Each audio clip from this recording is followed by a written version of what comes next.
ಓಂ ಶ್ರೀ ಗುರುಬಸವಲಿಂಗಾಯ ನಮಃ. ಅನುಭವ ಇದು ಬಹಳ ಮುಖ್ಯವಾಗಿರುವಂಥದ್ದು ಅಂತ ಅನುಭವದಿಂದಲೇ ನಾವು ಒಂದು ಪರಮಾತ್ಮನ ಮಾರ್ಗವನ್ನು ಕಂಡುಕೊಳ್ಬೇಕು ಅಂತ ಶರಣರೆಲ್ಲ ಹೇಳಿದರು. ಅನುಭವವಿಲ್ಲದ ಭಕ್ತಿ ಅರಿವಿಂಗೆ ಬಾರದು, ಅನುಭವವಿಲ್ಲದ ಸಂಘ ಸಮಸುಖಕ್ಕೆ ನಿಲುಕದು, ಅನುಭವವಿಲ್ಲದ ಪ್ರಸಾದ ಪರಿಣಾಮ ಕೊಡದು, ಅನುಭವವಿಲ್ಲದೆ ಏನೇನೂ ಅರಿಯಬಾರದು. ತನ್ನಲ್ಲಿ ಸನ್ನಿಹಿತವುಳ್ಳೊಡೆ ಶಿವಶರಣರ ಸಂಘ ಏತಕ್ಕೆನಲುಂಟೆ, ಕೂಡಲ ಸಂಗಮದೇವ ನಿಮ್ಮ ಅನುಭವ ಮಾತಿನ ಮಥನವೆಂದು ನುಡಿಯಬಹುದೇ ಪ್ರಭುವೇ ಅಂತ ಕೇಳ್ತಾರೆ. ಮಾತಿನ ಮಥನಲ್ಲ, ಅನುಭವ ಅನ್ನೋದು ಒಳಗೆ ತಿಳ್ಕೊಳ್ಳೋದು, ಒಳಗೆ ಅನುಭವಿಸುವುದು ಅನುಭವ.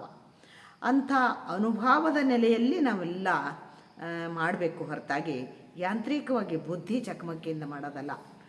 ಒಂದು ಸೆಕೆಂಡಕ್ಕೆ 1,86,000 ಕಿಲೋಮೀಟ್ರ ಈ ಒಂದು ಬೆಳಕು ಓಡ್ತದಂತ್ರಿ. ಬೆಳಕು ಒಂದು ಸೆಕೆಂಡಕ್ಕೆ 1,86,000 ಕಿಲೋಮೀಟ್ರ ಬೆಳಕು ಟಾರ್ಚ್ ಹಾಕಿದಾಗ, ನಾವು ಬ್ಯಾಟ್ರಿ ಹಾಕಿದಾಗ ಹೋಗ್ತದಲ್ಲ ಸರ್ರ ಅಂತ, ಹಾಗೆ ಅಂಥ ಬೆಳಕು ಅಷ್ಟೊಂದು ಒಂದು ವೇಗಗತಿಯಲ್ಲಿ ಅದು ಓಡ್ತದಂತಂದಾಗ, ಒಂದು ಸೆಕೆಂಡಕ್ಕೆ ಅಷ್ಟು ಓಡ್ತದಂದಾಗ, ಒಂದು ಮಿನಿಟಿಗೆ ಎಷ್ಟು, ಒಂದು ತಾಸಿಗೆ ಎಷ್ಟು, ಮತ್ತು ಒಂದು ತಾಸಿಗೆ ಅಂದಾಗ ಒಂದು ದಿನಕ್ಕೆಷ್ಟು, ಒಂದು ತಿಂಗಳಿಗೆಷ್ಟು, ಒಂದು ವರ್ಷಕ್ಕೆಷ್ಟು.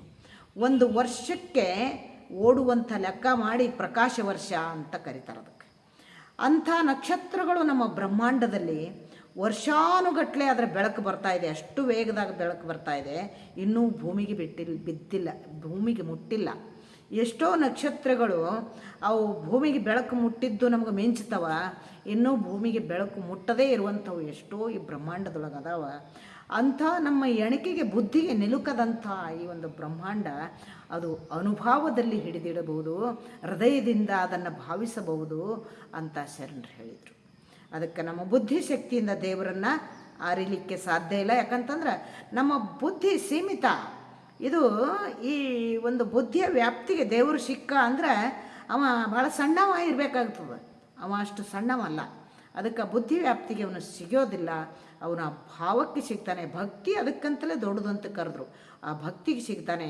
ಅಂಥ ಭಕ್ತಿಯಿಂದ ಭಾವ ಬೆಳೆಸಿಕೊಂಡು ಆ ಅನುಭವದಲ್ಲಿ ನಾವು ಮುಳುಗಿದಾಗ ಪರಮಾತ್ಮನ ಒಂದು ಮಾರ್ಗದಲ್ಲಿ ನಮಗೆ ಒಂದು ಅನುಭೂತಿಯನ್ನು ಪಡಲಿಕ್ಕೆ ಸಾಧ್ಯ ಆಗ್ತದೆ ಅಂತ ಹೇಳ್ತಾರೆ ಶರಣರು.